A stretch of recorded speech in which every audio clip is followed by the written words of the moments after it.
प्रिय विद्यार्थियों, आज हम चर्चा करेंगे शीतोष्ण कटिबंधीय चक्रवातों के बारे में।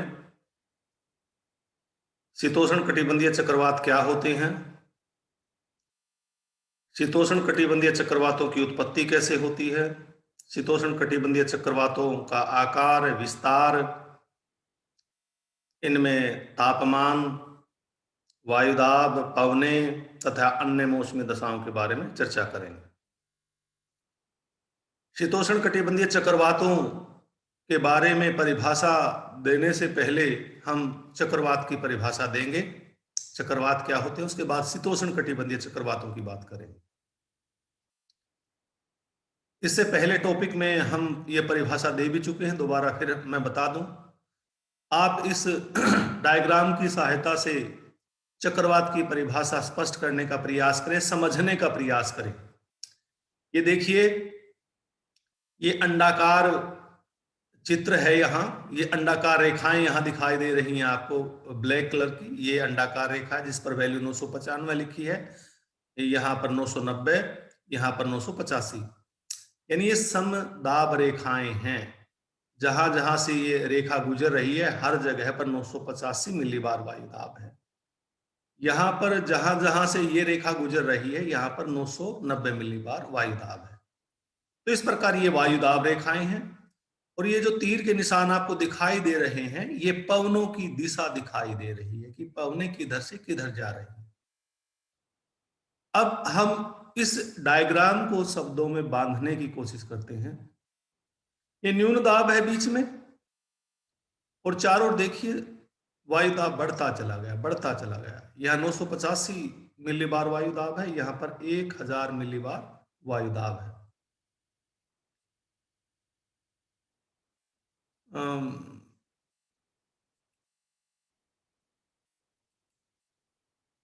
यहाँ पर 1000 मिलीबार वायुदाब है, यानी केंद्र से जब हम बाहर की ओर जाते हैं, वायुदाब बढ़ता जाता है। तो अब हम इसको परिभाषित करने की कोशिश करेंगे। न्यून दाब का वह क्षेत्र, ये क्षेत्र है न्यून दाब का। न्यून दाब का वह क्षेत्र जो चारों ओर उच्च वायुदाब क्षेत्र से घिरा हो, चक्रवात कहलाता है। वायुदाब की इस प्रणाली में पवनें चारों ओर फैले उच्च वायुदाब के क्षेत्र से बीच में स्थित न्यून वायुदाब के क्षेत्र की ओर चलती हैं। इस व्यवस्था में पवनें उत्तरी गोलार्ध में घड़ी की सुइयों की विपरीत दिशा में चलती हैं तथा दक्षिणी गोलार्ध में घड़ी की सुइयों की दिशा में चलती हैं। दोबारा फिर मैं इसको स्पष्ट कर दूं। न्यून दाब का वह क्षेत्र जो चारों ओर उच्च वायुदाब के क्षेत्र से घिरा हो, चक्रवात कहलाता है। और वायुदाब की इस व्यवस्था में पवनें चारों ओर स्थित उच्च वायुदाब क्षेत्रों से बीच में स्थित न्यून वायुदाब क्षेत्रों की ओर चलती हैं। उत्तरी गोलार्ध में इनकी दिशा घड़ी की सुइयों के विपरीत होती है, और जबकि दक्षिणी गोलार्ध में इनकी दिशा घड़ी की सुइयों की दिशा में होती है। ये परिभाषा आप इसमें पढ़ सकते हैं, स्क्रीन रोककर पढ़ सकते हैं आप इसमें परिभाषा। ये अंग्रेजी में लिखी है, ये भी आप पढ़ सकते हैं। आगे है शीतोष्ण कटिबंधीय चक्रवात क्या होते हैं। सीधी सी सरल सी बात है कि वे चक्रवात जो शीतोष्ण कटिबंध में उत्पन्न होते हैं, शीतोष्ण कटिबंधीय चक्रवात कहलाते हैं। ये चक्रवात 35 डिग्री से 65 डिग्री अक्षांशों के बीच उत्पन्न होते हैं। शीतोष्ण कटिबंध का एक क्षेत्र है 35 डिग्री से 65 डिग्री, यानी जो चक्रवात शीतोष्ण कटिबंध में अथवा 35 डिग्री से 65 डिग्री अक्षांशों के बीच उत्पन्न होते हैं, शीतोष्ण कटिबंधीय चक्रवात कहलाते हैं। इनको हम एक्स्ट्रा ट्रॉपिकल साइक्लोन्स और वेव साइक्लोन्स भी कह सकते हैं। एक्स्ट्रा ट्रॉपिकल, वेव साइक्लोन्स, ये भी इनका नाम है शीतोष्ण कटिबंधीय चक्रवातों का। अब प्रश्न है कि इन चक्रवातों की उत्पत्ति कैसे होती है। several theories proposed by scholars, but polar front theory proposed by V. Berknes and J. Berknes, fathers and duo of Norway, is most accepted. बहुत से सिद्धांत आए, परंतु पिता पुत्र थे जिनका नाम था वी बर्कनिस और जे बर्कनिस। ये वी बर्कनिस पिता थे, जे बर्कनिस पुत्र थे। ये दोनों पिता पुत्र थे। इनका जो, और ये नॉर्वे के रहने वाले थे, इनका जो ध्रुवीय वाताग्र सिद्धांत है, पोलर फ्रंट थ्योरी है, वो सबसे अधिक मान्य है। इनके अनुसार शीतोष्ण कटिबंधीय चक्रवातों का जन्म दो विभिन्न गुण धर्मों वाली वायु राशियों के आपस में मिलने से होता है। दो विभिन्न गुण धर्मों वाली वायु राशियां कौन सी? एक वायु राशि होती है dry and cold air mass, ठंडी और शुष्क वायु राशि, और दूसरी इसके विपरीत होती है, वो उष्ण और आर्द्र वायु राशि होती है। यानी इन दो विभिन्न गुण धर्मों वाली वायु राशियों के मिलने के परिणाम स्वरूप इन चक्रवातों की उत्पत्ति होती है। ये जो दो एयर मासेस हैं, ये एयर मास जैसे कि यहां दिखाई है, कोल्ड एयर मास ठंडी वायु राशि, उष्ण वायु राशि है। ये जो दो विभिन्न गुण धर्मों वाली वायु राशियां हैं, ये आते ही एकदम आपस में नहीं मिल जाती, बल्कि बीच में एक फ्रंट का निर्माण करती हैं, एक वाताग्र का निर्माण करती हैं, और इस वाताग्र के दोनों ओर वायु राशियों के गुण धर्म अलग अलग होते हैं। यानी एक तरफ शीतलता और शुष्कता होती है, दूसरी तरफ उष्णता और आर्द्रता होती है। विद्यार्थियों, इन्होंने वी बर्कनिस और जे बर्कनिस ने चक्रवात की उत्पत्ति से लेकर उसके अंत तक की 6 दशाएं बताई हैं। जन्म से मरण तक की कह लीजिए। पहली दशा है इंसेप्शन और इनिशियल स्टेज, भ्रूणावस्था भी जिसको आप कह सकते हैं।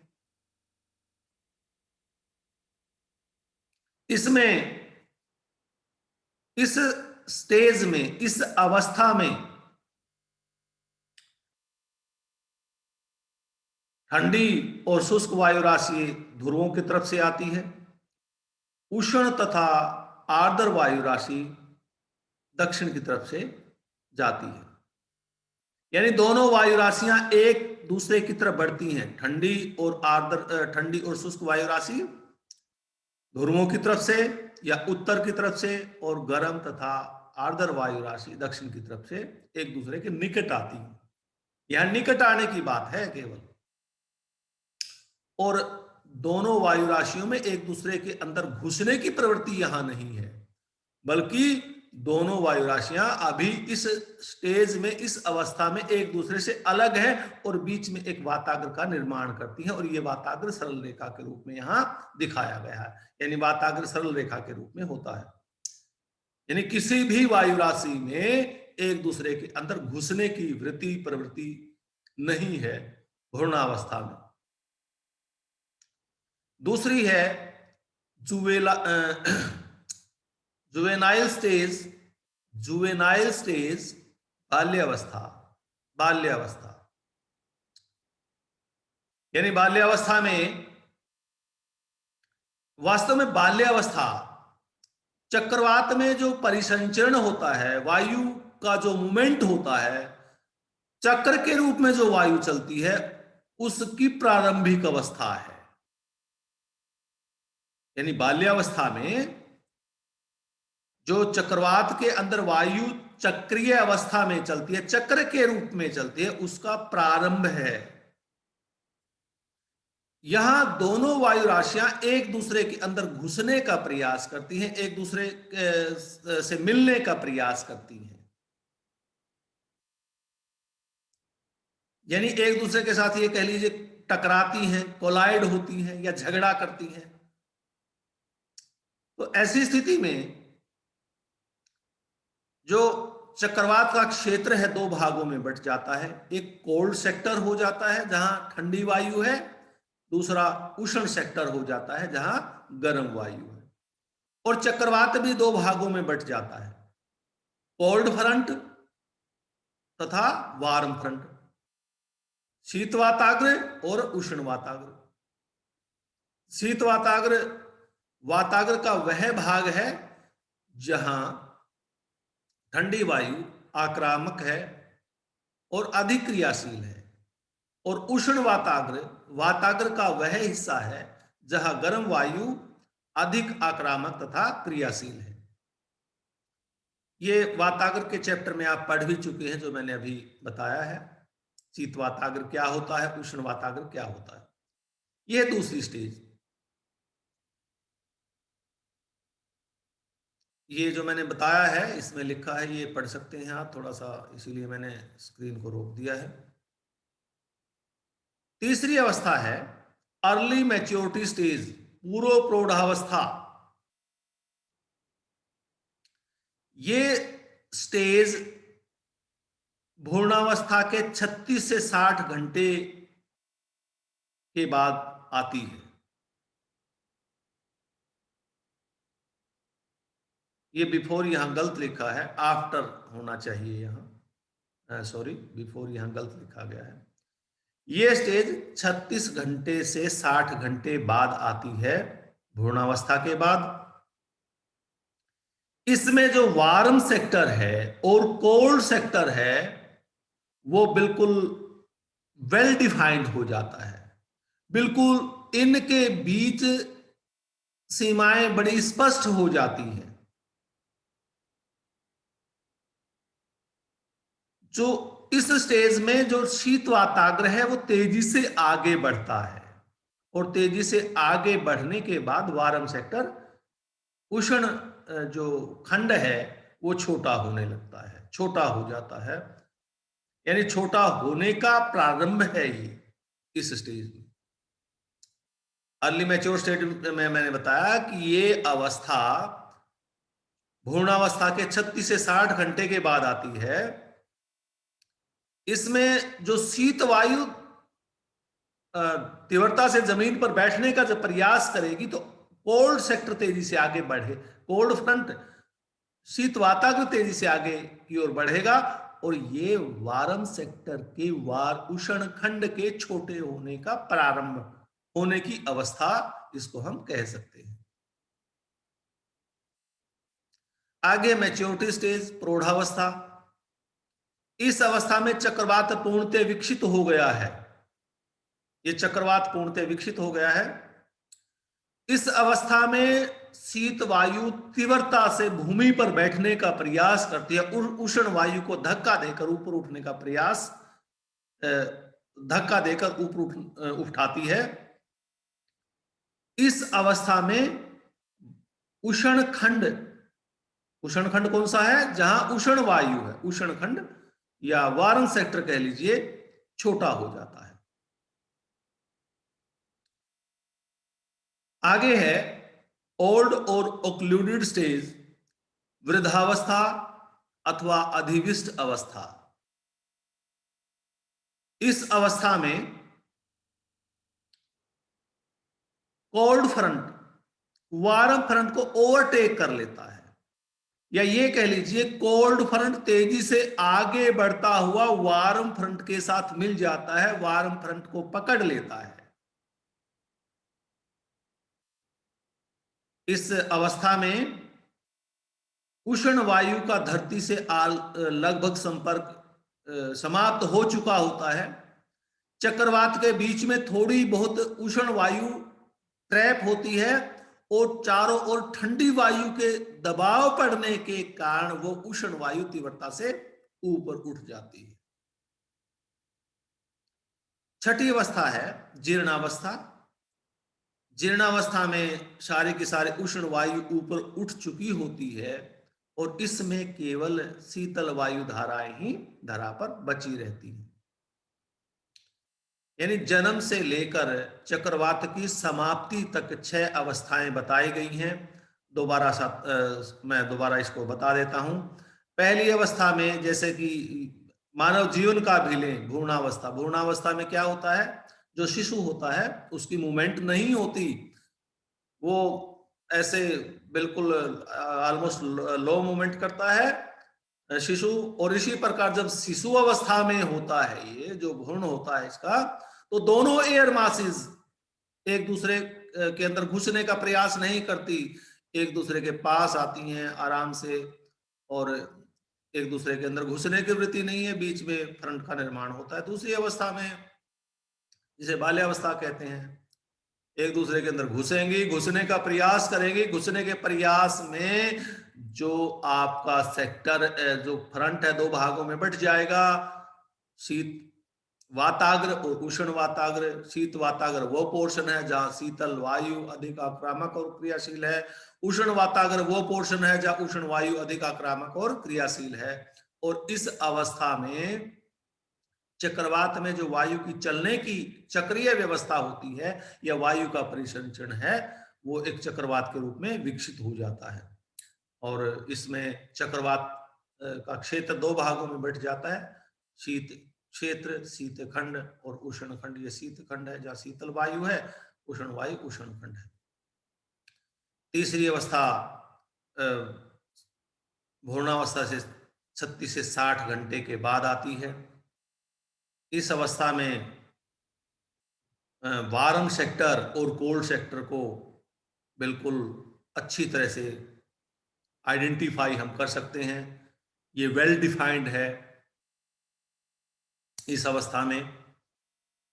और इस अवस्था में जो शीत वाताग्र है वो तेजी से आगे बढ़ने का प्रयास करता है, और ऐसी स्थिति में जो उष्ण खंड है वो छोटा होने लगता है। ये प्रौढ़ावस्था है, यानी इसमें चक्रवात पूर्ण रूप से विकसित हो चुका है, और विकसित होने की स्थिति में उष्ण खंड वो छोटा हो जाता है। और इसमें भी किसी भी अवस्था में जो कोल्ड फ्रंट है वो वार्म फ्रंट की तुलना में तेजी से आगे बढ़ता है। इसमें शीत वाताग्र ने उष्ण वाताग्र को तेजी से चलकर पकड़ लिया है, उसको ओवरटेक कर लिया है। ये यहां से लेकर यहां तक ये दिखाया गया है कि ये दोनों उष्ण और शीत वाताग्र आपस में मिल गए हैं। ऐसा मिलने का काम किसने किया? उस शीत वाताग्र बड़ा ही तेजी से आगे बढ़ा और इसने उष्ण वाताग्र को पकड़ लिया। इस अवस्था में अधिकतर वायु उष्ण वायु ऊपर उठ चुकी होती है, केवल थोड़ी बहुत उष्ण वायु चक्रवात के बीच में, वो भी बिना धरातल के संपर्क में बची है।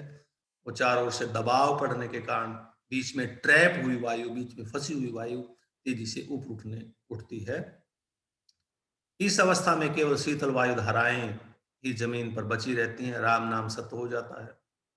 अंतिम संस्कार जब हो जाता है व्यक्ति का, उस और जो अंतिम संस्कार के समय जो केवल अग्नि से जो लपटें निकलती हैं, जो धुआं निकलता है वही बचा रहता है। वही अवस्था यहाँ पर इस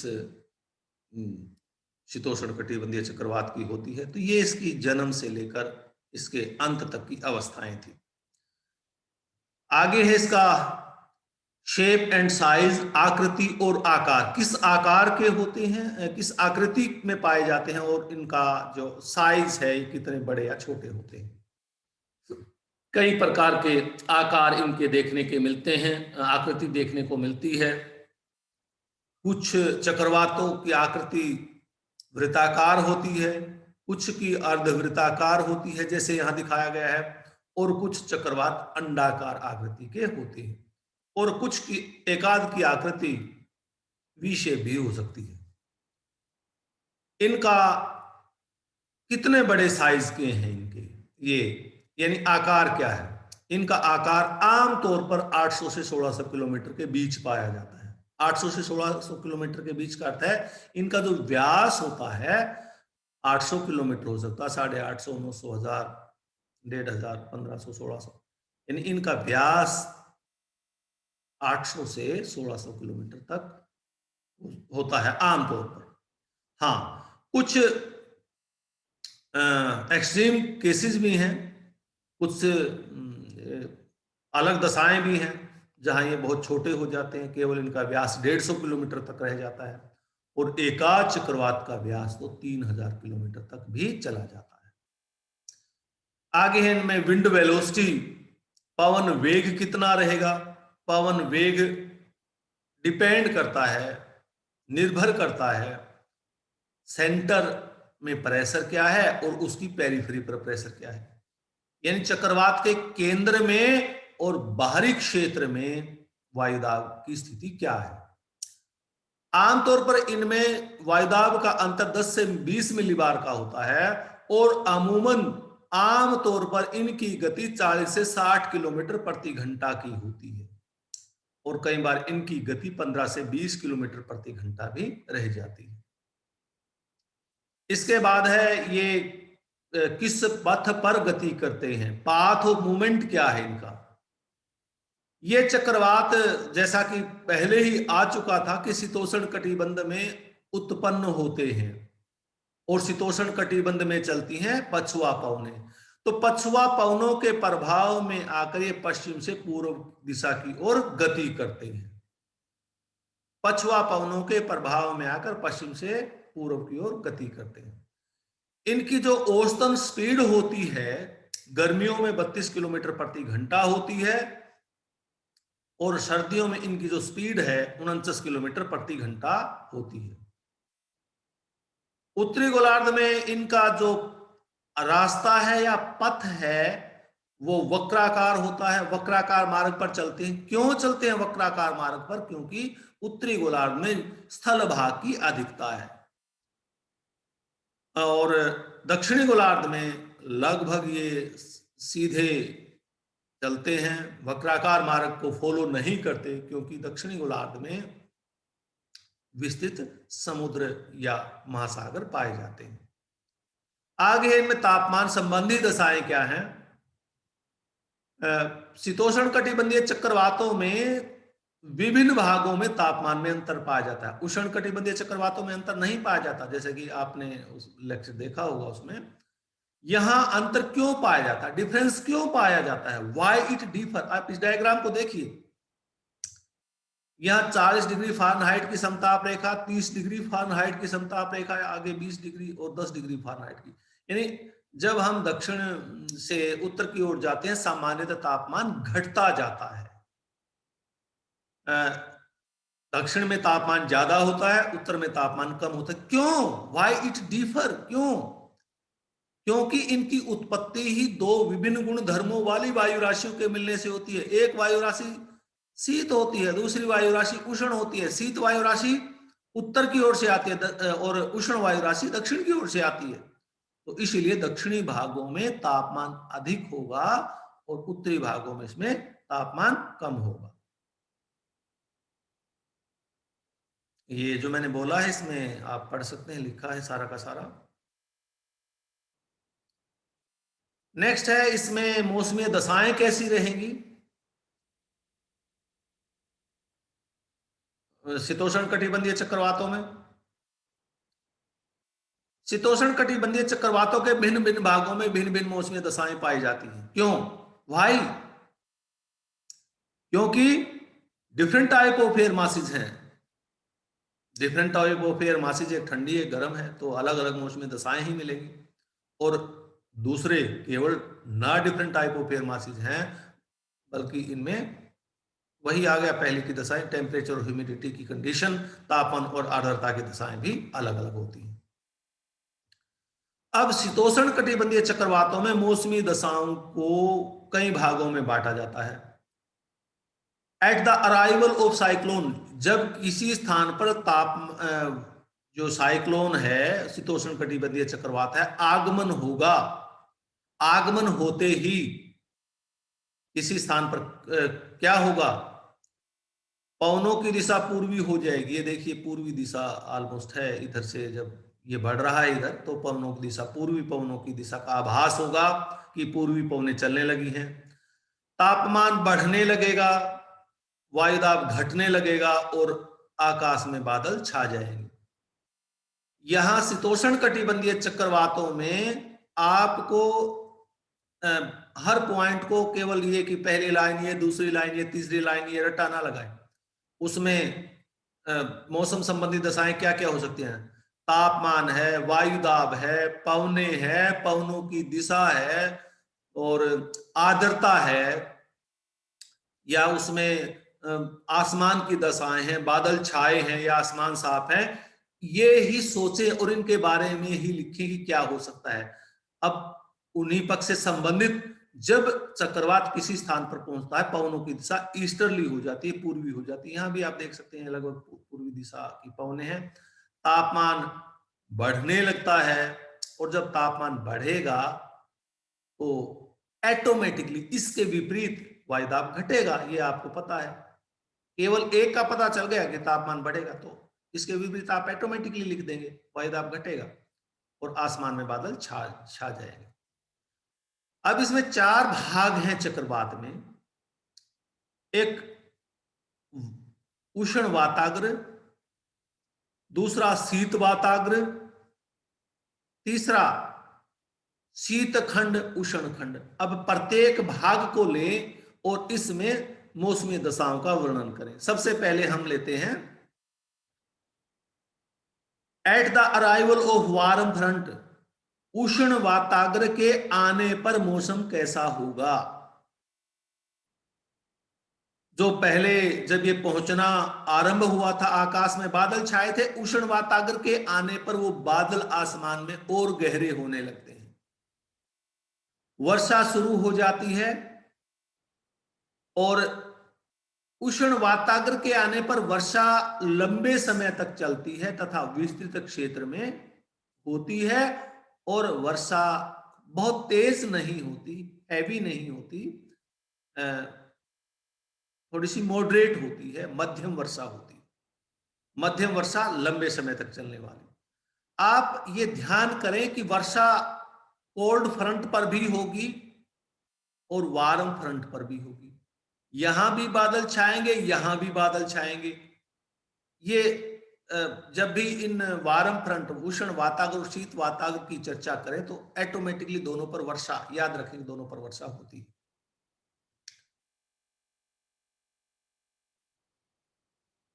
ये मैंने बता दी है सारी की सारी चीजें जो लिखी हैं इसमें।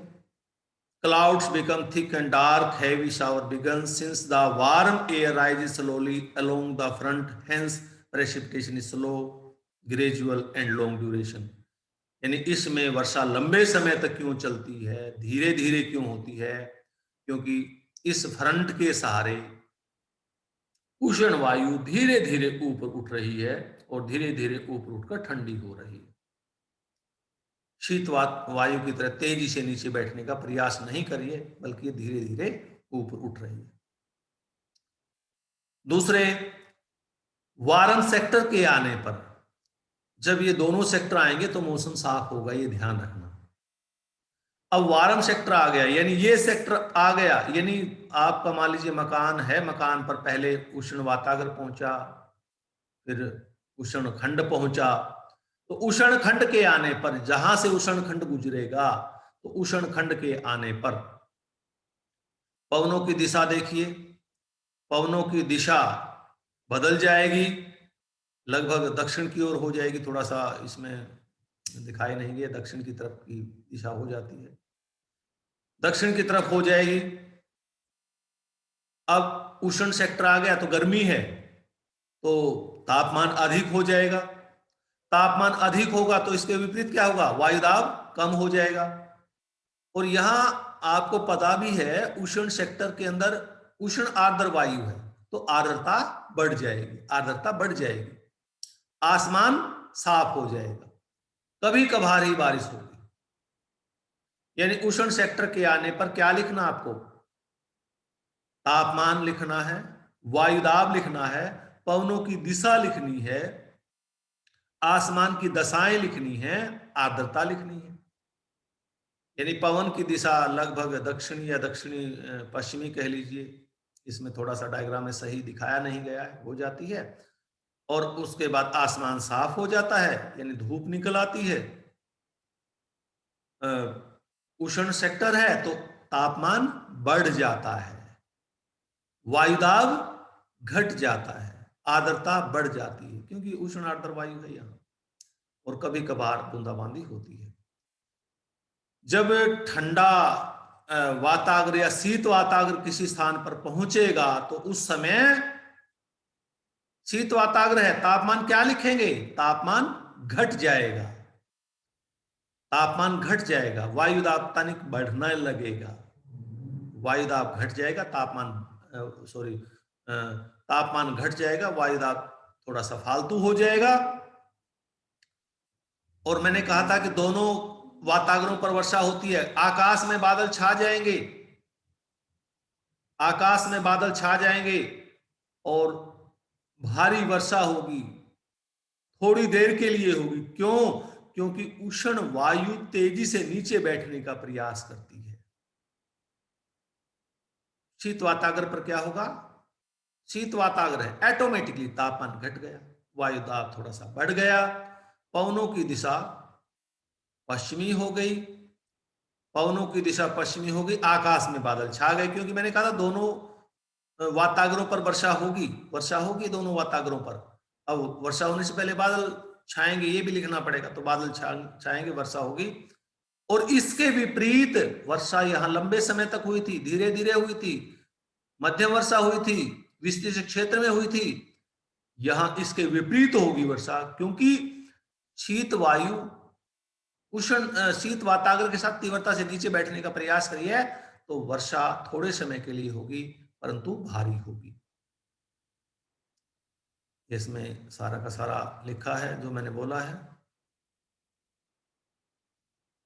पढ़ सकते हैं आप इसको, स्लाइड को रोककर, स्क्रीन को रोककर। और जब शीतखंड पहुंचेगा, शीतखंड पहुंचेगा किसी स्थान पर,